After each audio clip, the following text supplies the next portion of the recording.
अमावस्या की कथा। पीपल के वृक्ष की कथा। एक बार माता लक्ष्मी और उनकी छोटी बहन दरिद्रा श्री विष्णु जी के पास गईं और उनसे बोली, सारे जगत के पालनहार, कृपया हमें भी कहीं तो रहने का स्थान दो। तब श्री विष्णु भगवान ने कहा, आप दोनों पीपल के वृक्ष पर वास करो। इस तरह वे दोनों बहनें पीपल के वृक्ष में रहने लगी, क्योंकि पीपल को भी विष्णु भगवान से वरदान प्राप्त है कि जो व्यक्ति शनिवार को पीपल की पूजा करेगा उस पर माँ लक्ष्मी की अपार कृपा रहेगी और उसके घर का ऐश्वर्य कभी नष्ट नहीं होगा।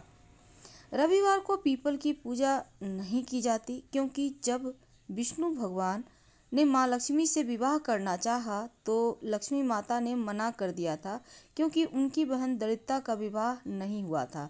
दरिद्रता के विवाह के उपरांत ही वह श्री हरि विष्णु से विवाह कर सकती थी। उन्होंने दरिद्रता से पूछा वो कैसा वर पाना चाहती हैं, तो वह बोली कि वह ऐसा पति चाहती है जो कभी पूजा पाठ ना करे और उसे ऐसे स्थान पर रखे जहाँ कोई भी पूजा पाठ ना करता हो। तब श्री विष्णु भगवान ने उनके लिए ऋषि नामक वर चुना और दोनों विवाह सूत्र में बंध गए। अब दरिद्रा की शर्तानुसार उन दोनों को ऐसे स्थान पर वास करना था जहाँ कोई भी धर्म कार्य ना होता हो। ऋषि उनके लिए उसका मन भावन स्थान ढूंढने निकल पड़े, लेकिन उन्हें कहीं पर ऐसा स्थान नहीं मिला। दरिद्रा उनकी प्रतीक्षा में विलाप करने लगी और वहाँ श्री विष्णु भगवान ने पुनः लक्ष्मी जी के सामने विवाह का प्रस्ताव रखा। तो लक्ष्मी जी बोली, जब तक मेरी बहन की गृहस्थी नहीं बसती मैं विवाह नहीं करूँगी। धरा पर ऐसा कोई स्थान नहीं है जहाँ कोई धर्म कार्य ना होता हो। उन्होंने अपने निवास स्थान पीपल को रविवार के लिए दरिद्रता और उसके पति को दे दिया। अतः हर रविवार पीपल के नीचे देवताओं का वास ना होकर दरिद्र का वास होता है और इस दिन पीपल की पूजा वर्जित मानी जाती है। इसी लोक विश्वास के आधार पर लोग पीपल के वृक्ष को काटने से भी डरते हैं, लेकिन साथ ही यह भी बताया गया है यदि पीपल के वृक्ष को काटना छाटना बहुत ही आवश्यक हो, उसे हर रविवार को ही काटा छाटा जाना चाहिए। अमावस्या की दूसरी एक कथा आती है। एक साहूकार था, उसके 7 बेटे, बहू और एक बेटी थी। साहूकार के यहाँ एक जोगी भिक्षा मांगने आता था। जब साहूकार की बहुएं जोगी को भिक्षा देती तो वो ले लेता, लेकिन जब बेटी भिक्षा देती तो वो नहीं लेता। कहता कि तू अभागी है, तेरे हाथ से भिक्षा नहीं लूँगा। उसकी यह बात सुन सुनकर बेटी सूख कर काटा हो गई। एक दिन उसकी माँ ने पूछा कि बेटी, तुझे अच्छा खाने को मिलता है, अच्छा पहनने को मिलता है, फिर भी तू सूख कर काटा हो रही है। अगर तुझे कोई परेशानी है तो हमें बता। बेटी बोली, माँ, हमारे यहाँ जो जोगी भिक्षा मांगने आता है वो भाभीियों से तो भिक्षा ले लेता है, लेकिन जब मैं भिक्षा देने जाती हूँ तो कहता है तू अभागी है, तेरे हाथ से भिक्षा नहीं लूँगा। दूसरे दिन जोगी जब भिक्षा लेने आया तो साहूकारिनी बोली कि एक तो मेरी बेटी तुझे भिक्षा देती है, ऊपर से तू उसे ही अभागी कहता है। जोगी बोला कि मैं तो इसके भाग्य में लिखा है वही कहता हूँ। तब साहूकारनी बोली कि जब तुझे इतना पता है तो इसको दूर करने का उपाय भी पता होगा। वह बोला कि उपाय तो है पर बहुत कठिन। वह बोली कि तू बता, मैं अपनी बेटी के लिए कुछ भी करने को तैयार हूँ। तब जोगी बोला कि 7 समुद्र के पार एक शोभा धोबिन रहती है, वह अमावस्या का व्रत रखती है और वो ही इसे सुहाग दे सकती है, अन्यथा जब इसकी शादी होगी तब इसके पति को फेरों में सांप डस लेगा और ये उसी रात विधवा हो जाएगी। इतना सुनना था कि वह उठी और अपने बेटों को यह बात बताई। साथ चलकर शोभा धोबन को ढूंढने के लिए कहा। सबने एक एक कर मना कर दिया तो वह अपनी बेटी को लेकर चल पड़ी शोभा धोबन को ढूंढने। चलते चलते समुद्र के किनारे तक आ पहुंची और सोचने लगी अब आगे कैसे जाएं, इतना विशाल समुद्र कैसे पार करें। वहाँ एक बड़ का पेड़ था, वहीं दोनों माँ बेटी बैठ गई। उस पेड़ के ऊपर एक हंस का जोड़ा रहता था और नीचे पेड़ की जड़ में एक सांप रहता था। जब हंस का जोड़ा दाना चुगने जाता तो सांप हंस के बच्चों को खा जाता था। हंस उसे देख नहीं पाते थे। एक दिन भी सांप हंस के बच्चों को खाने के लिए पेड़ पर एक दिन चढ़ रहा था और हंस के बच्चों की आवाज़ सुनकर माँ बेटी ने देखा कि सांप हंस के बच्चों को खाने जा रहा है।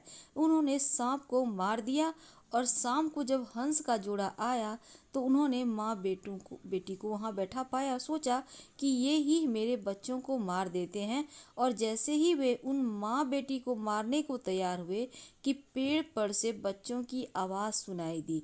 उन्होंने देखा कि हमारे बच्चे तो जिंदा हैं। अब बच्चों ने उन्हें सारी बात बताई कि कैसे माँ बेटी ने उनकी जान बचाई है। हंस ने उन्हें धन्यवाद दिया, उनका यहाँ आने का कारण पूछा। माँ ने सारी बात कह दी और बोली, हम यहाँ तक तो आ गए पर समझ में नहीं आ रहा आगे कैसे जाएं। तब हंस बोले कि आप हमारे ऊपर बैठ जाओ, हम आपको समुद्र पार पहुँचा देते हैं। इस तरह दोनों समुद्र पार पहुँच गई। उसने शोभा धोबन का घर ढूंढ लिया। अब वह सवेरे जल्दी उठकर शोभा धोबन के घर का सारा काम करने लगी। खाना बनाना, झाड़ू पोछा, पानी भरना, कपड़े धोना। शोभा धोबन के 7 बेटे बहू थे। उसकी बहू बहुत कामचोर थी। काम को लेकर वे आपस में बहुत झगड़ा करती। लेकिन इधर कुछ दिनों से शोभा धोबन देख रही थी कि सब बिना झगड़ा किए सारा काम कर लेती हैं। एक दिन उसने बहुओं से पूछा कि क्या बात है, आजकल तुम सब मिलकर खुशी खुशी सारा काम कर लेती और झगड़ा भी नहीं करती।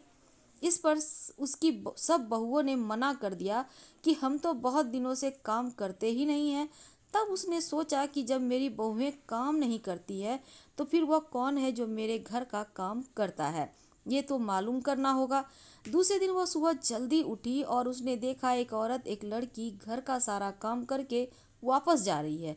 तो उसने उन दोनों को रोका और पूछा कि तुम कौन हो और मेरे घर का काम क्यों कर रही हो। तब साहूकारनी ने बताया कि मेरी यह लड़की है, लेकिन इसके भाग में सुहाग नहीं है और तुम अमावस्या का व्रत और पूजा करती हो। एक तुम ही हो जो मेरी बेटी को सुहाग दे सकती हो, इसीलिए हम तेरे घर का सारा काम करते हैं। इस पर शोभा धोबन ने कहा, ठीक है, तुमने इतने दिन मेरे घर का काम किया है, मैं तेरी बेटी को सुहाग जरूर दूंगी। जब तेरी बेटी की शादी तय हो जाए तो उसके पीले चावल समुद्र में डाल देना, मैं शादी में पहुंच जाऊंगी। दोनों माँ बेटी अपने घर चली आई। जब लड़की की शादी तय हुई तो माँ ने समुद्र में पीले चावल डाल दिए। शोभा धोबन जब अपने घर से रवाना होने लगी तो बोली कि मेरे जाने के बाद यदि घर में कुछ भी टूटता फूटता है, जैसे हो वैसे ही रहने देना, मेरे आने तक तुम लोग कुछ भी मत करना। अपने घर वालों को ये हिदायत देकर वह साहूकार की बेटी की शादी में शामिल होने के लिए रवाना हो गई। जब साहूकार की बेटी के फेरे हो रहे थे तब सांप ने दूल्हे को डस लिया। अब सब रोने धोने लगे। तब लड़की की माँ ने शोभा धोबन से कहा कि आज के दिन के लिए मैंने तेरे यहाँ काम किया था ताकि तू मेरी बेटी को आज सुहाग दे सके। शोभा धोबन ने कहा कि तू चिंता मत कर। वह उठी, दूल्हे के पास गई और अपनी मांग में से सिंदूर लिया, आँख में से काजल और छोटी अंगुली से मेहंदी ली, दूल्हे के छींटे दिए और बोली कि आज तक मैंने जो अमावस्या की व्रत की उसका फल साहूकार की बेटी को जाना और आगे जो करूँ वह मेरे धोबी को जाना। इसके ऐसा कहते ही दूल्हा ठीक हो गया। सब लोग बड़े खुश हुए। जब बारात विदा हो गई तो शोभा धोबन जाने लगी। तब सबने कहा कि अभी तो आपको विदा ही नहीं किया है, अभी आप कैसे जा सकती हैं।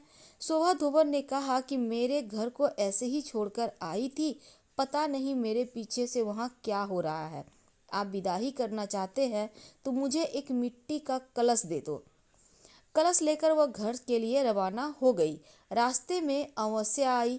उसने कलश के 100 टुकड़े किए, पीपल की पूजा की और परिक्रमा करके बोली, भगवान, आज से पहले जो अमावस्या की उसका फल साहूकार की बेटी को दिया, आज जो मैंने अमावस्या की उसका फल मेरे पति को देना। फिर कलश के टुकड़ों को गड्ढा खोदकर गाड़ दिया और घर के लिए चल दी। उधर घर पर उसका धोबी मर गया। सब धोबन का इंतजार कर रहे थे क्योंकि वह कहकर गई थी, मेरे पीछे से तुम लोग कुछ भी मत करना। जब वह घर पहुंची तो देखा उसका धोबी मरा पड़ा है, सब लोग रो रहे हैं।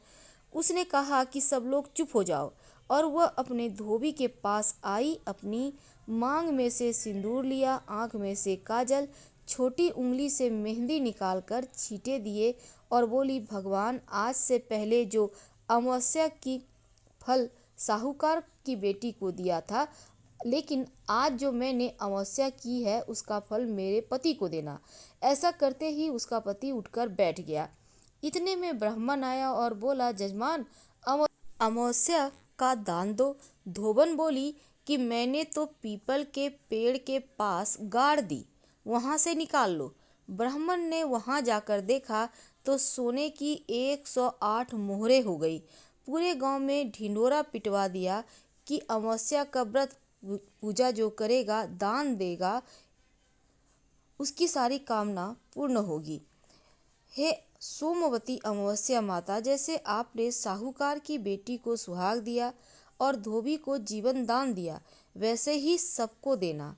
कहने वाले को, सुनने वाले को, हुंकारा भरने वाले को, सबका अगर घटती हो तो पूरी करे, पूरी हो तो मान रखना।